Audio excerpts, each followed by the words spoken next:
Tribunal Supremo de Justicia declaró el día de ayer inconstitucional la ley de amnistía y reconciliación. Ley que fue aprobada, recuerden, hace unos días atrás por la Asamblea Nacional de mayoría opositora. El poder legislativo, un poder que se supone independiente.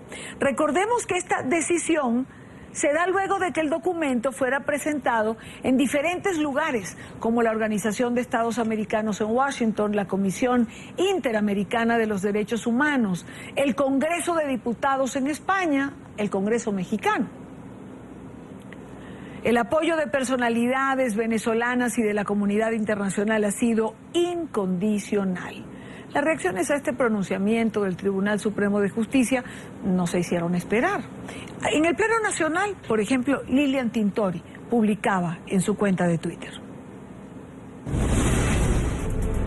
seguimos con fuerza, cada vez más fortalecidos. Ninguna adversidad impedirá liberar a los presos políticos.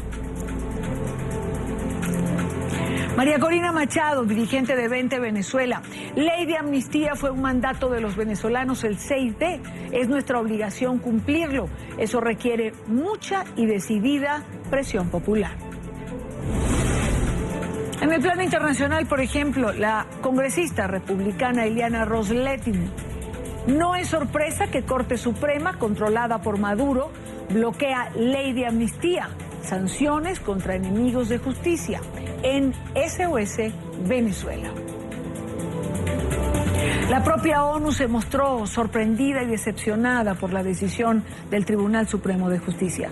La portavoz del Alto Comisionado de Naciones Unidas para los Derechos Humanos reveló que fue el propio Nicolás Maduro quien pidió una opinión legal sobre la norma a este organismo y que ellos respondieron que sí cumplía con todos los estándares internacionales. Estamos bastante sorprendidos con la Corte Suprema de Venezuela contra la ley de amnistía.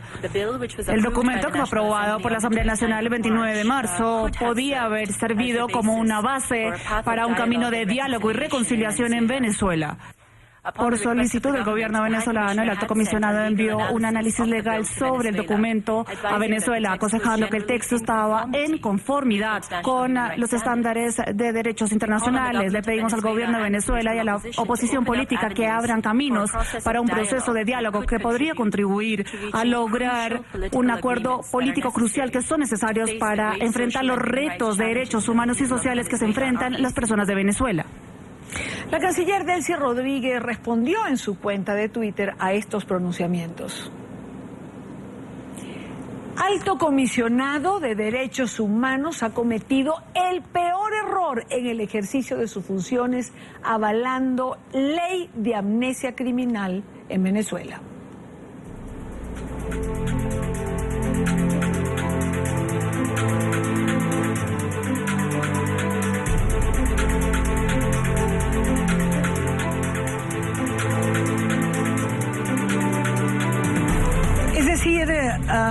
El gobierno de Nicolás Maduro hizo la consulta, pero como le dijeron que esta ley cumplía con los estándares internacionales, la canciller califica como un error absoluto la recomendación o la respuesta, mejor dicho, a la consulta que se hizo.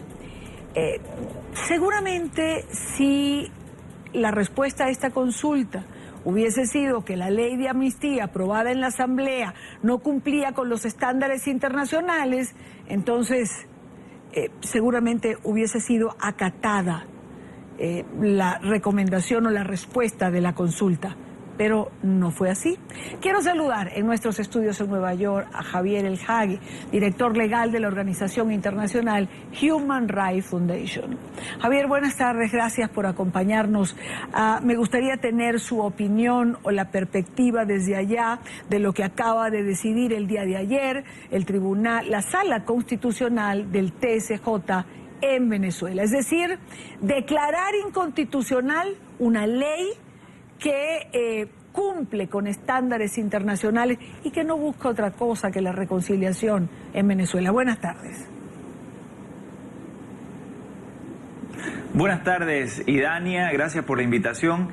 En efecto, el rol que juega este fallo del Tribunal Supremo de Justicia de Venezuela es llevar a Venezuela más cerca del despeñadero y más cerca hacia una situación de violencia y de crisis que agrave más aún ya la crisis que vive Venezuela por la falta de alimentos, por el hecho de tener a los líderes de la oposición encarcelados, por todo lo que ya sabemos en Venezuela. Esto lo que hace es aún más empujar hacia un desenlace potencialmente violento, fuera de los canales institucionales previstos por la propia Constitución venezolana, que le permitió a la oposición de Venezuela llegar a controlar la Asamblea Legislativa. Entonces, este fallo, al desconocer de manera flagrante lo dispuesto por la Asamblea Legislativa electa por el pueblo venezolano, pone a Venezuela más cerca del despeñadero aún.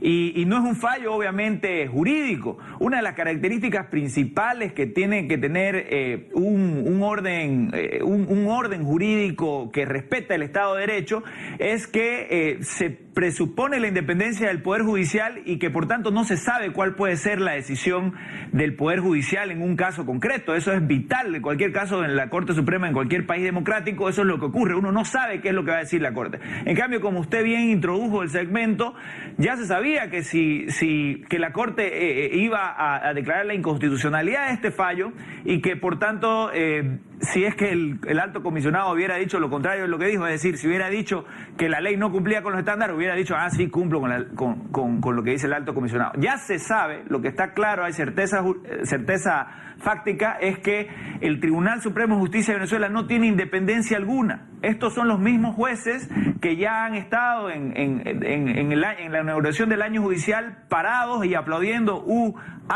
Chávez no se va, haciendo ese tipo de cosas. Uno de los jueces de este mismo tribunal terminó exiliado en Costa Rica contando todas las matufias y todas las injerencias del poder ejecutivo sobre el tribunal. Es decir, son jueces de un tribunal completamente sometido al poder ejecutivo y que no tienen ningún tipo de independencia y por tanto carecen igualmente de ningún tipo de legitimidad. Y eso es lo que hemos visto en este fallo. Yo me leí las más de 105 páginas que tiene esta sentencia y eso que esto está impreso entre unas 2 páginas por hoja, y la verdad es que todos hacen lo imposible por probar por cada uno de los argumentos del Poder Ejecutivo venezolano, darlos por ciertos desde el punto de vista del derecho. Entonces es vergonzoso para mí como abogado latinoamericano, que además ha tenido la oportunidad de aprender un poco del derecho estadounidense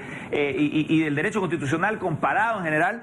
Es una vergüenza leer este fallo del tribunal venezolano. Es increíble cómo el mismo tribunal que ya en un fallo anterior le dijo al Poder Ejecutivo que no eran acatables las resoluciones de la Corte Interamericana de Derechos Humanos, aquí en este mismo fallo agarran y citan a la Corte Interamericana de Derechos Humanos en unos aspectos laterales que no van al fondo del asunto en Venezuela, pero que les ayuda a armar un argumento en su favor. Esa es una de las cosas que tiene este fallo nada más, y podemos desarrollar más cosas si hay tiempo.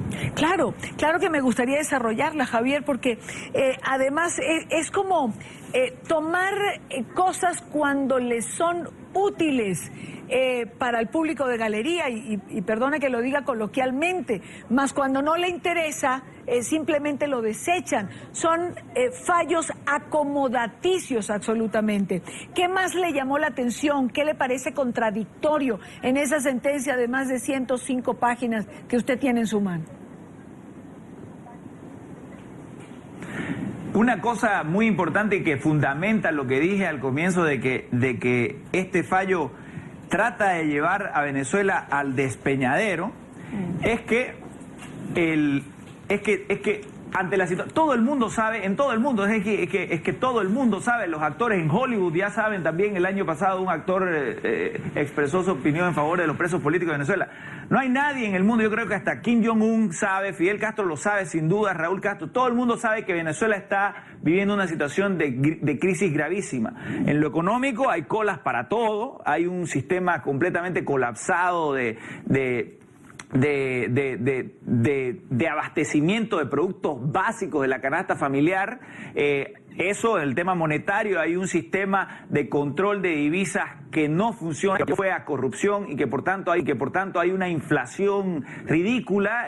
Un fajo así de billetes vale un puñado de dólares apenas, y por tanto solamente se puede ya comerciar en el mercado negro de Venezuela. Es decir, en el tema económico está clarísimo el colapso, ¿no? Y en el tema político solamente hay un partido de gente libre, ¿no? O sea, el gobierno son los únicos, el partido de gobierno que controla a los militares, a la fuerza, a la policía, son los únicos en el juego político. Los demás o están presos o están perseguidos, o tienen la valentía de salir y arriesgar la vida todos los días en la calle y arriesgar que no todos están enjuiciados, arriesgar que todavía no le llegue y le toque los militares la puerta para meterlos presos. Es decir, no hay un sistema político ya democrático desde hace mucho tiempo, y no hay un sistema y el sistema económico está completamente colapsado. Entonces, esta situación de crisis, que está clarísima,